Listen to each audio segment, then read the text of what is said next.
Muy buenas noches, bienvenidos a Opina Bogotá, el espacio para la opinión y el debate en el canal Capital.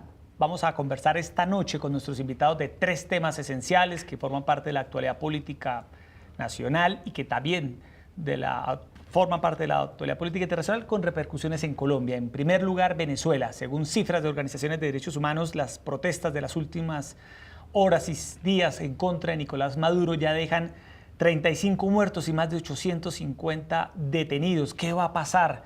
¿Cómo se proyecta lo que muchos ya dicen será una transición en Venezuela? También vamos a conversar sobre el caso Odebrecht. Avanza el juicio contra uno de los implicados en este proceso, el señor Melo de Corfi colombiana. Se han venido conociendo más detalles de uno de los escándalos de corrupción más sonados del país en los últimos años, y también el gobierno ha desmentido acercamientos oficiales a través de algunos intermediarios con el ELN y ha insistido a Cuba a que por favor entregue a la cúpula del ELN que está allí en la isla. Erika Fontalvo, muy buenas noches. Hola Jessy, ¿qué tal? Muy buenas noches para usted, para todas las personas que nos ven a esta hora. Muchas gracias por estar una vez más en Opina Bogotá. La situación en Venezuela sigue siendo de extrema gravedad, no solo por esas protestas con ese saldo de víctimas mortales, con ese derramamiento de sangre del que hablaba más temprano el Papa Francisco, que es su mayor temor, sino porque se han venido produciendo nuevos reconocimientos en las últimas horas por parte de distintos gobiernos. Australia, Israel reconocen al presidente Guaidó, quien ha hecho nuevos llamados a protestas, a movilizaciones que se cumplirán, una el miércoles, la otra el fin de semana. Mientras tanto, decisiones que está tomando también el gobierno de Nicolás Maduro, como devaluar la moneda en cerca de un 35% para equipararla con la moneda en el mercado negro, algo que antes Maduro consideraba como un acto criminal y por lo que se perseguía a los ciudadanos venezolanos. ¿Qué es lo que busca el presidente Maduro con este tipo de decisiones mientras los militares reiteran una y otra vez que lo apoyan y se producen deserciones en el campo internacional de los propios venezolanos? Todas las posibilidades siguen abiertas en Venezuela. Para conversar de estos temas de la actualidad, esta noche nos acompañan aquí en los estudios de Canal Capital dos representantes a la Cámara por Bogotá, enterados de los temas de la ciudad, del país. En primer lugar, saludamos a Mauricio Toro, representante de la Alianza Verde. Un saludo muy especial y buenas noches a todos los televidentes, a mi compañero Edward, que no lo veía hace unos días, que estábamos trabajando diferentes temas y hoy me encanta verlo después de que tuvimos buenas conversaciones al final de la legislatura. Y a ustedes muchas gracias por la invitación. Bienvenidos siempre, aquí escuchamos todas las voces y tocamos todos los temas. No nos anticipe que se están cocinando alianzas. Todavía no nos vamos hasta allá, pero yo no sé qué está empezando Edward. Representante Eduardo Rodríguez del Centro Democrático, buenas noches. Sí, buenas noches, un saludo para usted, para Erika, y muy contento de poder estar con ustedes. Bueno, iniciemos con usted, representante Mauricio Toro. Venezuela, ¿qué análisis tiene usted de lo que ha sido la postura del gobierno de Colombia frente a Nicolás Maduro, frente al reconocimiento que ha hecho el país y también la comunidad internacional del líder Juan Guaidó? Bueno, frente al reconocimiento que hace el presidente Duque el presidente encargado de Venezuela, yo en lo personal lo celebro. Yo creo que es un momento histórico para las relaciones exteriores de Colombia y sobre todo porque es un empujón que se le da a la salida democrática del gobierno de Venezuela. Con mucha preocupación durante muchos años hemos visto este gobierno que para mí es ilegítimo después de las últimas votaciones que se dieron en Venezuela y que hoy están pues a puertas de una salida muy interesante que requiere del apoyo internacional y del funcionamiento real de la diplomacia que ha sido yo creo que le ha fallado a Venezuela históricamente y hoy se está uniendo cada país y cada vez más alrededor de la salida, y creo que el discurso de Guaidó ha sido un discurso a la negociación, un discurso que le da paso a aquellos militares y al mismo Maduro para que pueda hacer una salida respetuosa. Salga, llévese hasta su dinero, creo que le están diciendo, pero déjenos el país, déjenos gobernar y volvamos y retornemos a la democracia y a la prosperidad económica. Veía ahorita en El Espectador un intento que hace Maduro de retirar unos recursos en oro en un banco de Inglaterra de las reservas internacionales y se lo niegan. Es decir, estos son golpes frente a las finanzas del gobierno. Vamos a esperar qué pasa con la comunidad internacional. La Unión Europea ya le dio 8 días para que convoquen a unas elecciones y le pide al presidente encargado que lo haga. Esperaremos de todas maneras ¿qué va a pasar con los otros organismos? Porque al final en Naciones Unidas, pues China y Rusia hacen ese uso de ese voto negativo que termina como un veto a la decisión de muchos países de reconocer a Guaidó como el presidente legítimo interino de Venezuela para convocar elecciones. Sin lugar a dudas, el representante Eduardo Rodríguez, el sartén sigue estando en la mano de los militares. Sí. Por eso sigue circulando, incluso aquí también en Bogotá, Sí. Yesid, los ciudadanos hicieron llegar a la Embajada de Venezuela, a quienes la custodian, ese llamado documento de amnistía, para que se acojan a esa posibilidad que está brindando este gobierno interino de Venezuela. La única salida en la que muchos insisten es una salida que pase por elecciones libres y transparentes. ¿Será que alcanzamos ese punto, representante? Que yo creo que es lo que quiere la comunidad internacional. Sin duda alguna, el primer elemento es que haya democracia, que exista libertad, que los ciudadanos puedan pues participar democráticamente y que no sean elecciones como ya las vimos en el pasado, amañadas, donde todos los estándares o todos los elementos del Estado, pues por supuesto siempre van a abrigar a Nicolás Maduro. Pero vemos un cambio de posición, uno en cuanto a la ciudadanía. Yo creo que esta es una ciudadanía empoderada como estaba antes, pero con un respaldo internacional. Sin duda alguna hay que celebrar el liderazgo del presidente Duque, de los diferentes presidentes de la región que han dicho, mire, estamos cansados de Maduro, allá hay una dictadura y en ese orden de ideas no lo reconocemos, salvo 3 países que pues lógicamente son aliados ideológicamente de Nicolás Maduro.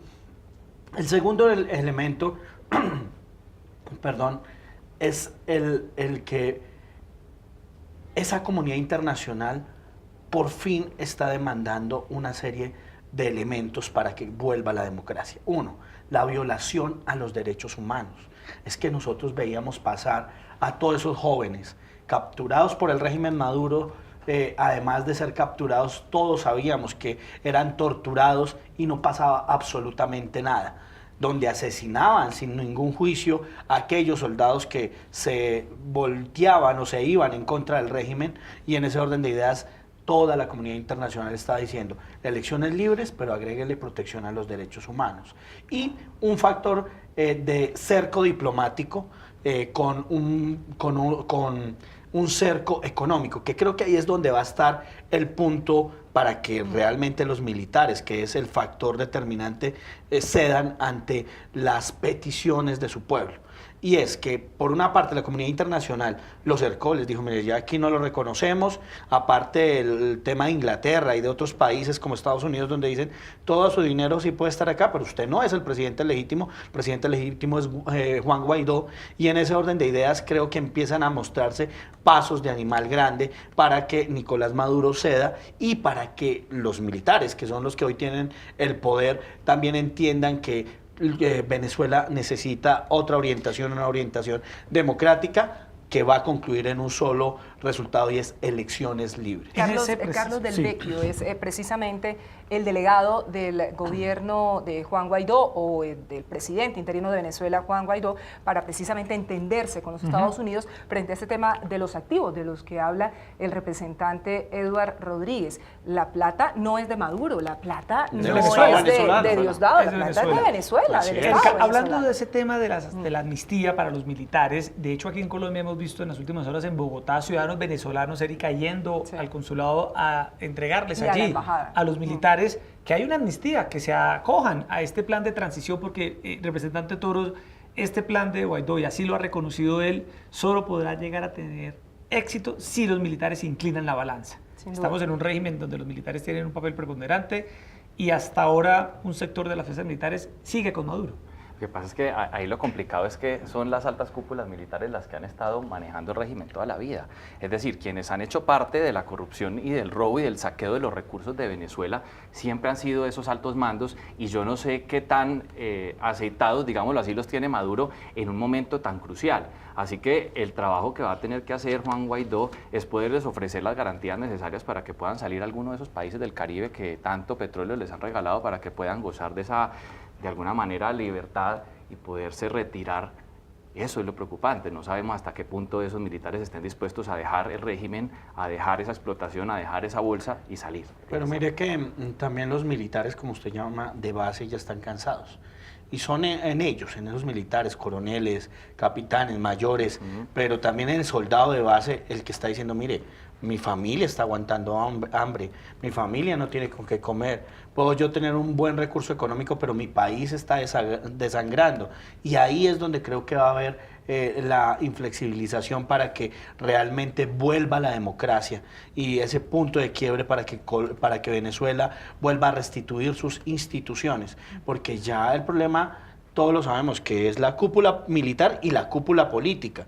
Y ellos manejan el país como se les antoja y tienen una serie de elementos, de bases que los tienen, digamos que un poco aceitados con una serie de recursos diciéndoles que tienen que proteger el chavismo, pero todo eso tiene un punto de quiebre y es que cuando hay hambre, le da hambre para el rico y también para el pobre. Y en ese orden de ideas creo que los venezolanos ya están reaccionando, que es parte de ese querer ser de la comunidad internacional, donde los propios militares, donde la propia familia de los militares les dice, oiga, mire, aquí tenemos hambre, reaccione frente a eso. Y en ese orden de ideas yo sí creo que muy pronto veremos una luz en el camino para que se retome la democracia en Venezuela. Pero adicionalmente, lo que pasó hoy, una mujer muy vinculada al régimen durante 18 años, tuvo un desempeño como diplomática. La cónsul de Venezuela en Miami, Scarlett Salazar, reconoció a Guaidó como presidente.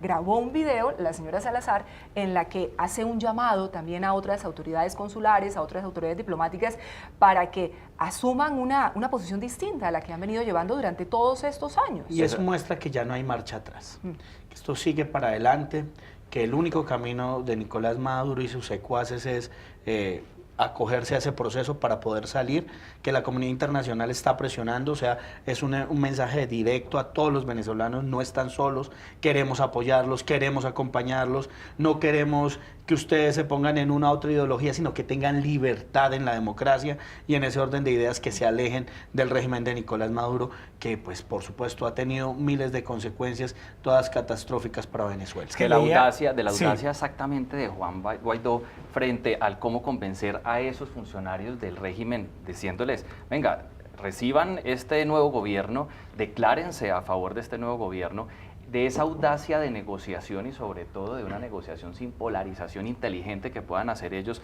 van a empezar estos funcionarios a reconocer al presidente encargado legítimamente y eso empieza a minar y a debilitar a Maduro. Yo creo que la tarea es empezar por la parte baja de esos mandos medios antes de llegar a las negociaciones de arriba, porque eso va a ser imposible. Y eso es lo que ha adelantado este fin de semana Juan Guaidó, revelando cuáles podrían ser las condiciones. Leyendo la prensa, Erika, dominical de Venezuela en este fin de semana, la mayoría de los columnistas coincidían en algo, y es que siempre la oposición a Nicolás Maduro había tenido intentos de tratar de desalojar al régimen del gobierno, pero no lo había logrado, pero sienten, decían ellos, en esta ocasión un ambiente diferente, un ambiente distinto, incluso protestas en los sectores donde el chavismo era fuerte, en la zona del 23 de enero, entre otros barrios que se consideraban bastiones del chavismo. Esto es un síntoma de que esta vez sí va a pasar. Sí que hay hambre en esas zonas vulnerables de Caracas. Pero mire que el mensaje, y en eso coincido con mi compañero, es que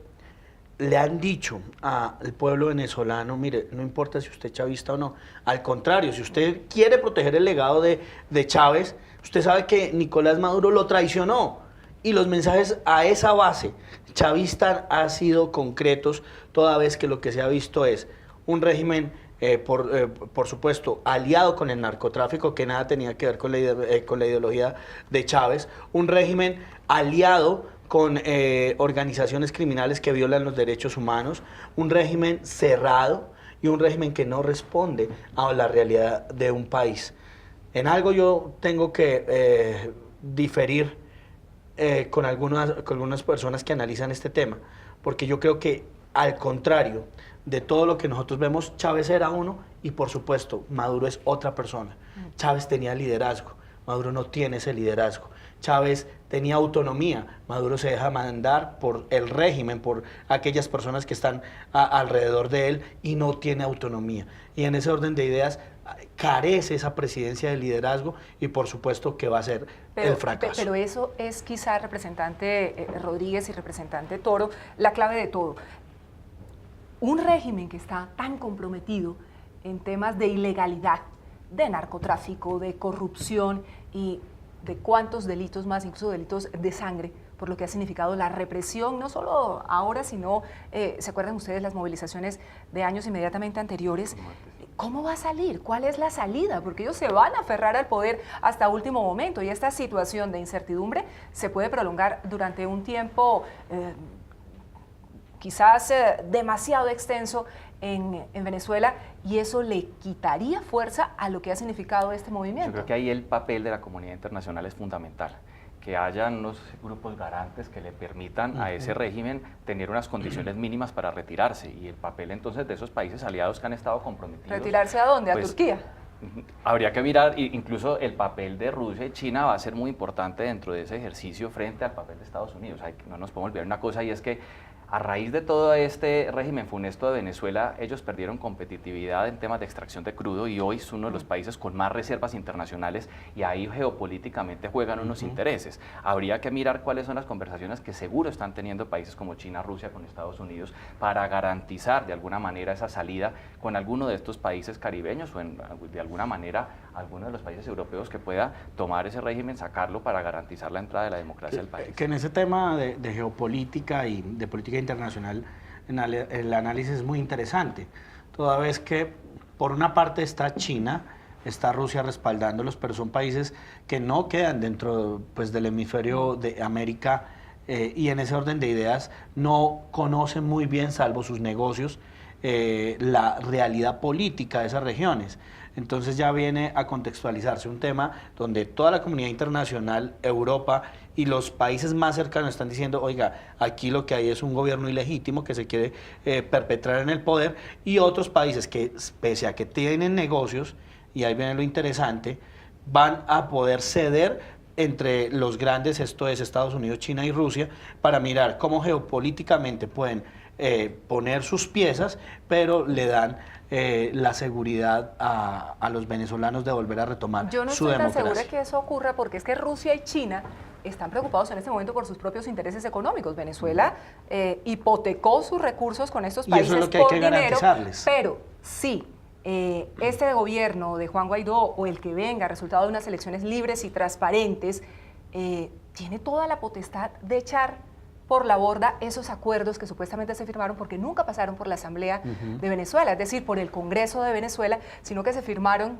entre los dos gobiernos de manera directa. Entonces, muchos sectores ya de Venezuela están diciendo, esos contratos no tienen fundamento. Sin duda, esos mismos países deben estar revisando el tema de apoyar a Guaidó para poder hacer respetar esas deudas internacionales. Y eso es parte de las negociaciones. Eso debe ser parte. Yo creo que hay una alianza estratégica que seguramente vamos a conocer de estos países para lograr esa salida, proteger esos recursos y sobre todo pues las reservas internacionales de petróleo de Venezuela. Yo no creo que Rusia y China se vayan a dar, como algunos dicen internacionalmente, una otra guerra mundial simplemente por Venezuela.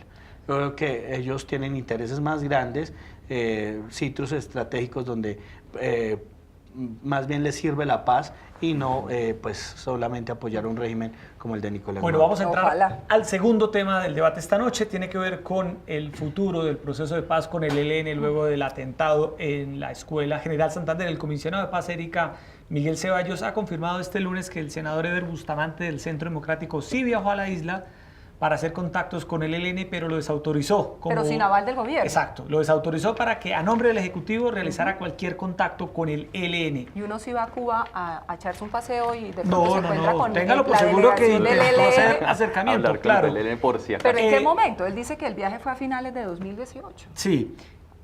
Arranquemos con usted, representante Eduardo Rodríguez, que es del Centro Democrático. El presidente Duque tiene completamente cerrada esa puerta. ¿Qué pasó con Eder Bustamante? Yo creo que aquí había una serie de elementos que nosotros siempre hemos dicho, y es que uno tiene que tener coherencia con lo que se dijo en campaña y con lo que se gobierna.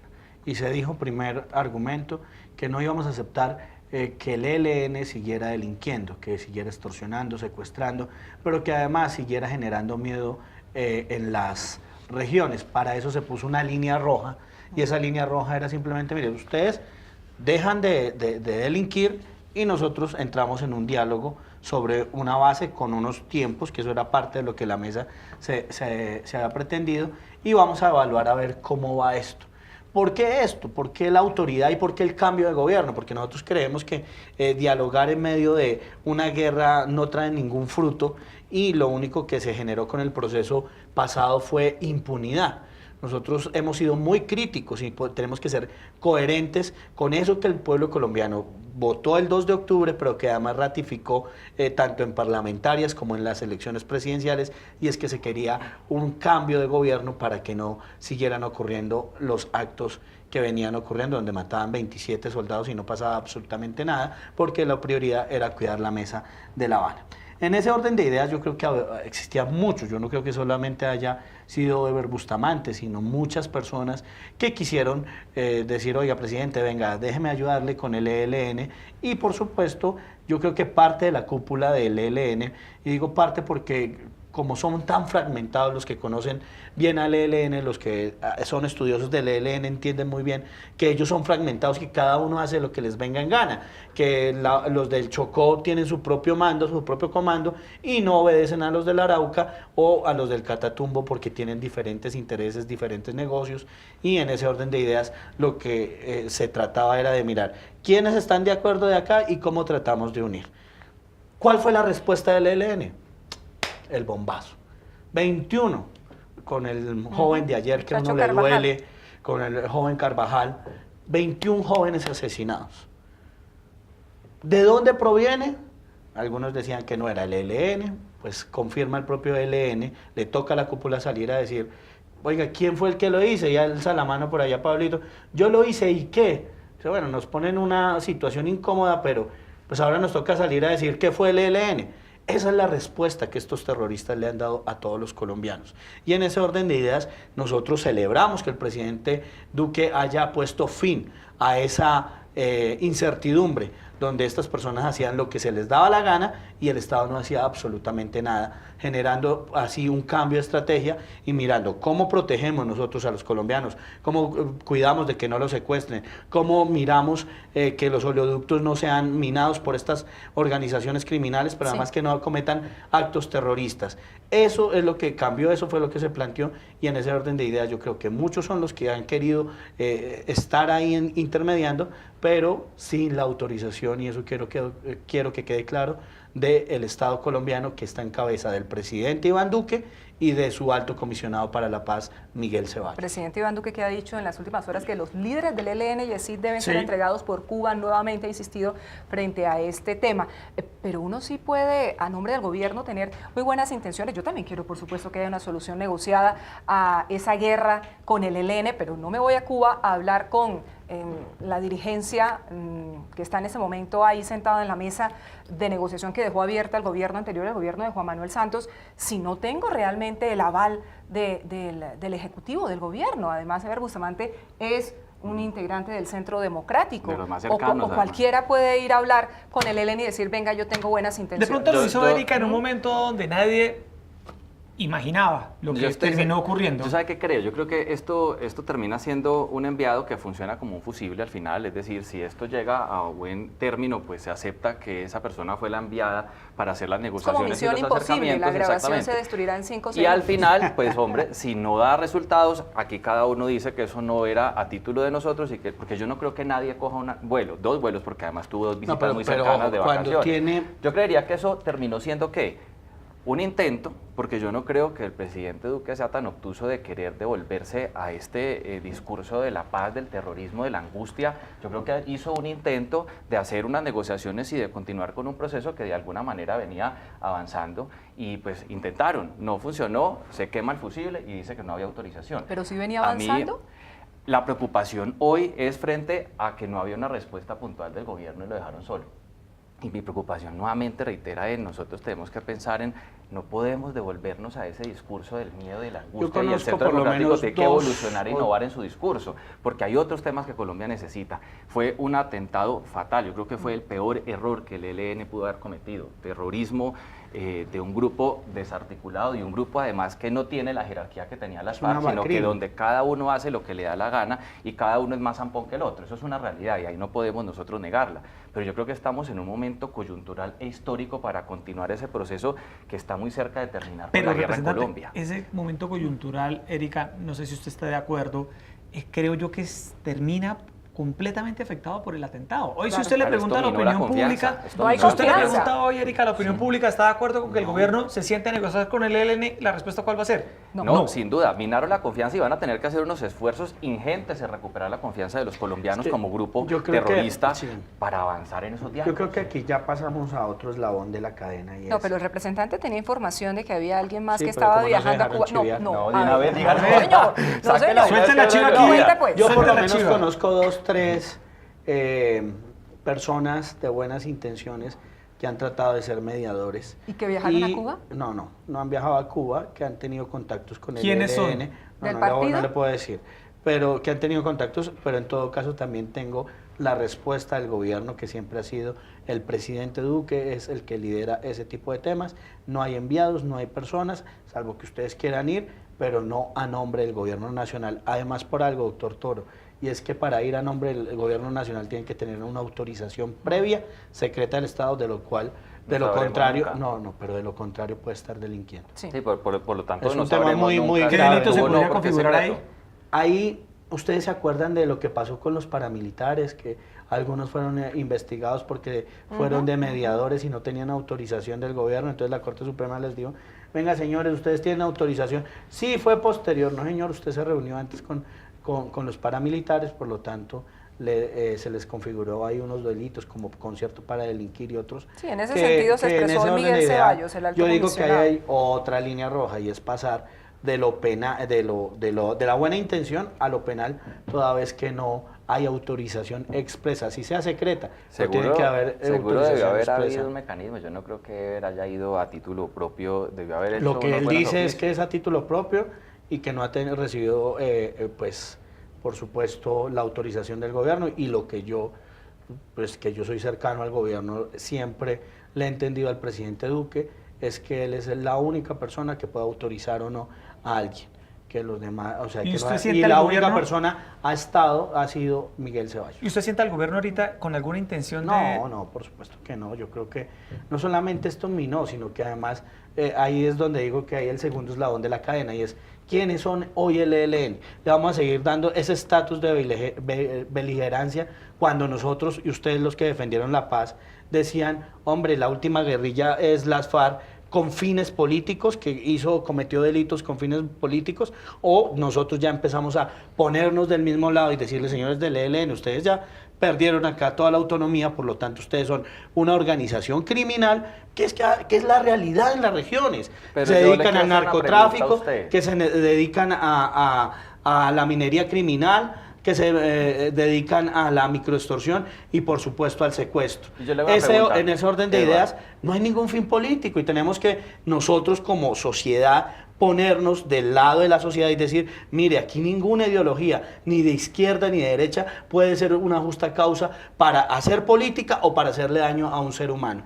En eso tenemos que ¿Y cerrar usted filas cree como ciudadanía. que los colombianos quieren volver a la guerra y a ese miedo tan absurdo que vimos durante tantos años y no están viendo esta opción que nos dio la paz y este tiempo que logramos vivir como un camino de una salida para buscar y explorar el mejor mecanismo, entendiendo Doctor Toro. que violaron la confianza de los colombianos, semejante acto terrorista de estos delincuentes, pero tenemos que pasar la página, evolucionar y buscar cómo se encuentra la confianza dentro del marco de ¿Cuál negociación. sería la para salida, evitarlo. No, entonces? Tenemos que yo encontrar una quiero salida que no puede responderle ser la al guerra. doctor Toro con lo siguiente. Primero, doctor Toro, todos queremos la paz, ni vos que fuéramos, absolutamente todos. Aquí ya es uno como Estado, ¿qué pretende para hacer la paz? ¿Y cuál era nuestra crítica al proceso de paz? Nuestra crítica nunca fue a la paz en sí, sino a las cosas que se le otorgó a las FARC, que fueron un pésimo ejemplo. Y lo digo ¿por qué? Porque es que la historia nos está dando la razón. Mire nada más lo del Paisa, mire esas organizaciones criminales que siguieron manteniéndose ahí y que muy seguramente van a decir, nosotros tenemos fines altruistas, políticos, vamos a defender y vamos a esperar un gobierno que nos ayude. No, aquí lo que necesitamos es que no exista impunidad, que exista justicia, que Sin exista duda. verdad, y que en ese orden de Otra- ideas, el que piense organizar un grupo criminal a futuro, lo piense dos veces porque decir, de aquí en adelante el Estado ya no nos la va a perdonar, Ojo, como lo hizo Juan Manuel nosotros Santos. no podemos ocultar una realidad y es que durante este proceso de paz y terminada la desmovilización de las FARC, nosotros llegamos a unos mínimos históricos de atentados terroristas pocos, el hospital militar con las salas vacías, sin mutilados. Nosotros tenemos que aceptar que se avanzó en un ambiente de paz donde el país cambió, que hay una realidad, que los acuerdos y el Estado colombiano le está quedando mal a las FARC en esos acuerdos que nosotros se no podemos cuadraron. seguir en esa Eso es agenda. un riesgo No, porque eso está haciendo que mucha gente se esté retirando este de los gobierno campos está de cumpliendo en política de Estado Yo y hablo creo como que Estado. en La el JEP debate falló. que hicimos en la Cámara Quedó claro que hay fallas. Hay fallas. quedó claro Hay fallas los como grandes Estado. avances que ni siquiera el gobierno de Juan Manuel Santos había tenido Yo aquí con los no estoy- desmovilizados. Ojo que aquí yo no estoy hablando de presidentes, yo estoy hablando de, De Estado. De Lo Estado mismo. como una política que ha Nosotros fallado tenemos que y cumplirle y a ahí esas estamos bases. fallando. ¿Y qué es lo que está pasando con aquellos que están hoy en los campos de reinserción? Estos campos de educación se están yendo porque no hay el recurso necesario, hay plata, no se les, la infraestructura que se les prometió no se les ha construido. Se les Los está proyectos Pero no están señores, correctos. déjenme puedo aceptar. redondear esta No puedo idea aceptar. antes de que pasemos al siguiente tema. ¿Es la confrontación militar la vía de salida, de solución frente a lo que está pasando en este momento con el ELN, representante Yo creo que Rodríguez? es la seguridad desde la democracia que se convierte hoy en día en una política de legalidad. Y es que no vamos a seguir concediendo gabelas a aquellos que le hacen tanto daño al país. O dígame, Erika, ¿con qué cara yo le puedo decir a la mamá de uno de esos 21 héroes de la patria que fueron asesinados, que hoy le están diciendo, no, tranquila, no, hoy me pongo firme, pero mañana le voy a perdonar a los que mataron a su hijo y les voy a dar una curul? Creo que eso no tiene más presentación en este país. Yo creo que aquí el Estado tiene que ejercer su derecho a la fuerza legítima, a la defensa, tiene que seguir persiguiendo a este grupo para tratar de debilitarlo. Eso pues, digamos que no está en juego en esa conversación. Hay que continuar con los ataques y continuar con la investigación para saber dónde están y hacer todo el ejercicio de la fuerza del Estado para eso. Sin embargo, tenemos que abrir la posibilidad porque es que, acuérdense que duramos 50 años intentando el mismo juego y esto no da resultados, esto no termina sino en más muertes y otra vez el escalamiento del conflicto armado. Nosotros tenemos que buscar la salida de la paz, una paz que aquí se firmó con errores, pero ya tenemos un proceso supremamente avanzado, tenemos más experiencia que muchísimos otros ahí sí, países. como usted Imagínense decía, que cojamos pase lo la bueno y lo hoja malo. en eso, en eso estamos de acuerdo. Y vámonos a negociar. Pero volvamos al punto exacto o donde yo quiero entrar en el debate y es, ¿con quiénes vamos a negociar? ¿Con una guerrilla altruista donde nosotros les vamos a otorgar más curules que a las FARC, porque eso es lo que van a buscar Eso ellos? será el momento ¿O vamos de a negociar con negociar con una organización criminal que solamente se van a sujetar a la justicia? Eduardo, yo insisto en un tema y es que ustedes tienen que evolucionar el discurso. Ustedes tienen una capacidad enorme para innovar. Son un gran movimiento y partido político que sin duda puede pasar la página de la guerra, del conflicto, de la seguridad democrática para poder atacar los problemas que este país tiene. Los problemas de corrupción, los problemas de inequidad, pero nosotros tenemos que avanzar sobre unas negociaciones que nos permiten a nosotros desmovilizar y acabar con esta guerra. Claro, yo estoy diciendo, con una mano dura, como ustedes dicen, claro, es que es necesario, es que a esta gente hay que someterla, a esta gente hay que tirarle toda la fuerza del Estado para poderlos debilitar y sentarnos a negociar, pero no podemos cerrar la puerta a la negociación, es el único camino que las otras generaciones están esperando. Nosotros no le podemos dejar un país lleno de guerra y conflicto y hambre. Le digo, ¿con quién vamos a negociar? ¿Con un grupo que quiere mediante las armas tomarse el poder o con una organización criminal cuyos fines están demostrados hoy? Al final, la negociación es el camino para llegar a la paz. En todos los países se han hecho. ¿Con quién y cuál es el fin? ¿Otorgarles curules o someterlos a la ley? Eso será, mejor dicho, eso será una discusión que se dará en medio de esos acuerdos, donde como partidos y como ciudadanos analizaremos lo que funcionó en el proceso anterior a la legalidad. Doctor Toro, la negociación es bienvenida a la paz, pero que se sometan a la legalidad sin prebendas y sin mal ejemplo. Bueno, vamos al tercer tema, este tema interesante. Esto da como se para trata, pues 2 claro, horas más, es que, pero... claro, no, pero es es interesante la paz. esa postura. No como en otros programas, aquí dejan discutir y eso claro. es democrático y valioso. Así lo hacemos en este canal. Claro que sí, Hay que aquí todas las voces Gracias. tienen cabida. Se me sale la pasión de la paz. Porque promovemos es que estas yo sueño con discusiones. ella. Les ponemos el tercer tema de la noche que también es de mucho interés, el caso de Odebrecht, Erika. señor. Avanza la investigación, Sí, el juicio pero no contra José Elías Melo, el expresidente Corfi colombiana. Se tiene prevista para mañana, 29 de enero, una nueva manifestación en contra del fiscal general por parte de diferentes sectores políticos, activistas, y lo que reclama el país, Erika, es que este proceso avance rápidamente y se sepa toda la verdad. Estamos ante el escándalo de corrupción más grande del país en los últimos años y queremos escuchar sus puntos de vista sobre el caso de Odebrecht. Empecemos con usted, El caso de Odebrecht que se ha movido hoy, Yesid, porque la defensa del grupo Aval, que lidera el abogado Jaime Lombana, ha anunciado que va a denunciar por falso testimonio al ex viceministro Gabriel García Morales. Dicen que faltó a la verdad en el proceso contra el expresidente de Corficolombiana, José Elías Melo, quien ha sido señalado por distintos protagonistas de este entramado de corrupción, especialmente los directivos brasileños, que aparentemente sí conocía acerca de los sobornos, y que el señor Gabriel García Morales, quien entre otras cosas ya está condenado por haber recibido 6.5 millones de dólares por el tema de sobornos, pues faltó la verdad, no dijo realmente toda la verdad en torno a este proceso penal, que le mintió a la justicia. Esto a mí me tiene preocupado porque es que esto tiene tanto de largo como novela, de ancho. O sea, todo esto que hemos estado oyendo de los colombianos solamente se refiere a Ruta del Sol 2. Esto último que ha venido pasando. Y cuando usted se empieza a meter más en ese proceso, encuentra la vía Ocaña Gamarra, de lo que poco se ha hablado, la vía Navelena, de lo que poco se ha hablado, y usted empieza a mirar y esto tiene unos tentáculos tan grandes como la raíz de un árbol, donde uno empieza a decir, bueno, ¿cómo va a ser la operación de la justicia aquí?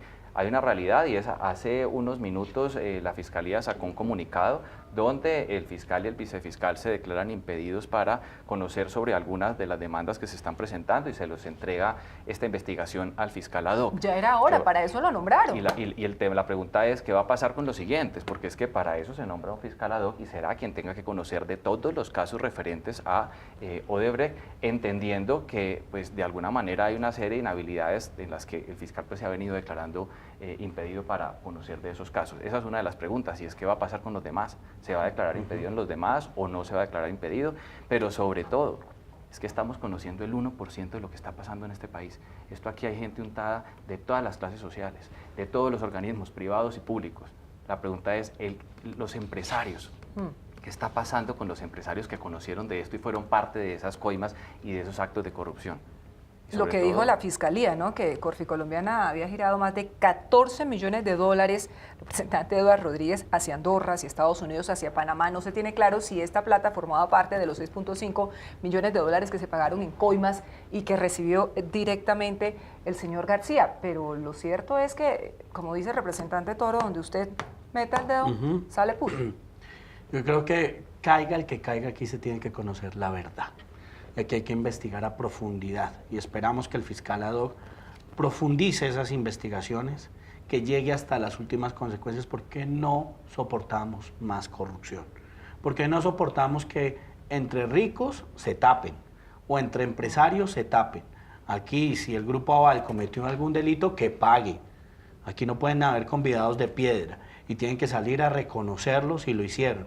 Pero lo que no podemos decir es que yo actúo bajo algunos elementos jurídicos que me los da la Constitución y la ley, que es decir que yo lo denuncio a usted por falso testimonio solamente cuando ya confesó. Mire, nosotros reprochamos completamente lo que hizo este viceministro y tengo que aclarar que fue del gobierno Uribe. Y así el presidente Uribe también salió y lo rechazó y le dijo, le exigió que contara toda la verdad, no importa quién cayera. Y eso es lo que necesitamos, que los colombianos sepan que aquí no hay convidados de piedra y aquí no se va a proteger a nadie. El que la embarró, la embarró. Y en ese orden de ideas, nosotros necesitamos ponernos de acuerdo como ciudadanos en contra de la corrupción.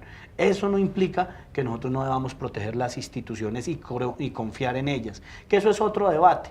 Cuando yo empiezo por carácter político a meterle matices solamente porque esa organización institucional me tocó a mí. Y aquí también uno tiene que salir a decir, queremos que se descubra como usted y yo estamos de acuerdo y que se llegue hasta las últimas consecuencias, o simplemente estoy cogiendo una parte de la cadena y bajo esa parte de la cadena diciendo, bueno, mírenlos cómo son de corruptos, pero a mí no me toquen, porque yo soy de izquierda o soy de derecha o pienso así o pienso así. A mí no me toquen porque ellos son corruptos y no van a tener autoridad moral para juzgarme. No, señores. Aquí al uno y al otro le tiene que llegar la ley. ¿Debe ir el fiscal Néstor Humberto Martínez, representante Rodríguez, representante Toro? Yo creo que... Yo en esto creo que tienen que abrirse las investigaciones necesarias Sí, para poder que se investigue a tener los profundidad. elementos para tomar una decisión. De pronto le Y cae a usted una investigación y es de que esas en la comisión de yo acusación. aclaro una cosa aquí con representantes, que nosotros somos investigadores y miembros de la comisión nos de toca tener acusaciones cuidado. y nos toca tener mucho Y por eso cuidado están para siendo evitar una evidentemente recusación. A mí me han prudentes. recusado 5 veces y Es eso que- que he tenido todo el sigilo y el cuidado. Ojo que aquí se puede abrir la puerta para ese mecanismo de ralentizar los procesos a punta de que recusaciones, Sí, claro. que demandas, que... Esa es una Entonces, estrategia Pero muy, además muy por es un nuestra. peligrosa, tema, es muy Erika, y en peligrosa. eso concuerdo con usted, doctor Toro, y es por un tema de instituciones. Sí. Uno puede opinar, pero ya cuando uno ejerce temas netamente judiciales, tiene que tener toda la prudencia, tiene que tener La todo el sigilo imparcialidad y completa. tiene que tener la imparcialidad y la legalidad para que cuando salga eso, como ocurrió en el tema de Gustavo Malo, pues salga y todo el mundo diga, vea, funcionó la comisión de acusación y no tengo absolutamente nada que decirle.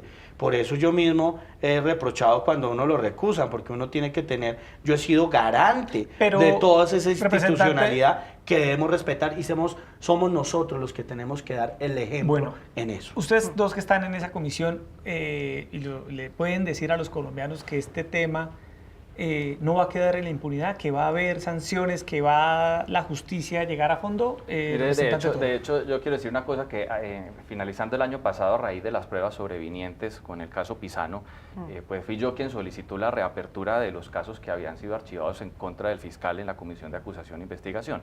Allí será la misma comisión y quienes son los representantes investigadores quienes decidan si esas pruebas fueron suficientes para continuar.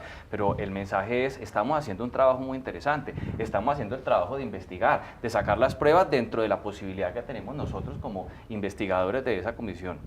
Y está todo completamente asegurado de que vamos a hacer cada paso necesario y se demostró en esa última pérdida de investidura que se logró contra este magistrado después de que hizo una gran investigación aquí el representante Rodríguez y todos los que hicieron parte, y que al final era tan evidente esto que es que eso no había que discutirlo, eso pasó por el Congreso rápido y hoy está en manos de la justicia. Y yo Entonces, creo que vamos en a hacer eso ejercicio. no hay que politizar la justicia ni judicializar la política, que esa sería mi crítica. Hay que investigar a profundidad, hay que llegar hasta el último eslabón de la cadena, pero en ese orden de ideas tenemos que hacerlo como institución democrática, sin politizar la justicia ni judicializar la política. Ofreciendo garantías, pero encontrando los verdaderos culpables. Lo Así que es. está diciendo es investigar hasta lo más profundo, porque si cosas pasaron tenemos que saber y decir la Es verdad. decir, de qué fue lo ustedes que pasó. confían en que esto va a llegar a feliz Pero término. con toda seguridad, en el caso de la comisión estamos haciendo un trabajo profundo. Ahora, la pregunta es, ¿qué va a hacer el fiscal ad hoc? ¿Qué va a hacer la fiscalía? ¿Cómo han visto el trabajo del fiscal ad hoc? Pues es que apenas está conociendo unos casos que todavía ni sabemos qué es lo que le van a Y entregar. esperamos que trabaje conjuntamente, y en esto tengo que decirlo como nos ha ayudado Néstor Humberto Martínez en el cartel de la Toga. Tenemos que trabajar como institución y como sector justicia. Como instituciones, ya la Procuraduría ha denunciado ante Estados Unidos a los directivos de Odebrecht en Colombia porque no han querido colaborar. Así las cosas, lo que se requiere es que todas las instituciones presionen para que los colombianos conozcamos la verdad. Es lo que estamos esperando frente a este caso de Odebrecht, y nos queda la certeza, por lo menos a través del testimonio de los representantes, de que tiene que caer el que tenga que caer.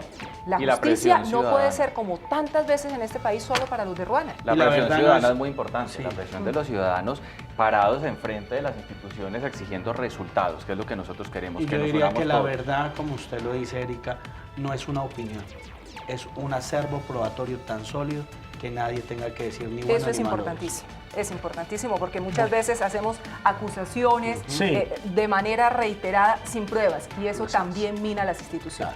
Bueno, se nos ha acabado el tiempo. Representante Eduardo Rodríguez del Centro Democrático, como siempre, Feliz gracias año y por gracias venir. por la invitación. No, Feliz siempre año. bienvenido aquí. El 28 de enero. El 28 de enero. Ah, Bueno, hasta el 31 se lo vale. Vale, vale. representante Toro, gracias por estar con Un nosotros esta saludo a noche. ustedes y gracias, y aquí la invitación a mi compañero para que trabajemos en pro de la paz. Sí, Uy. bueno, esa es la idea. Erika, gracias. Sí. De Como la paz siempre. sí, pero no de la impunidad. Bueno, muy bien. Ahora hablamos. Ahora hablamos. A El todos programa ustedes. ya se nos acabó. Claro, muchas gracias por estar con nosotros. Los esperamos mañana, nuevamente aquí en Opina Bogotá de Canal Capital, 8:30 de la noche, donde escuchamos todos los temas y invitamos a todas las voces. Muy buenas noches. Muchas gracias. Muy bien.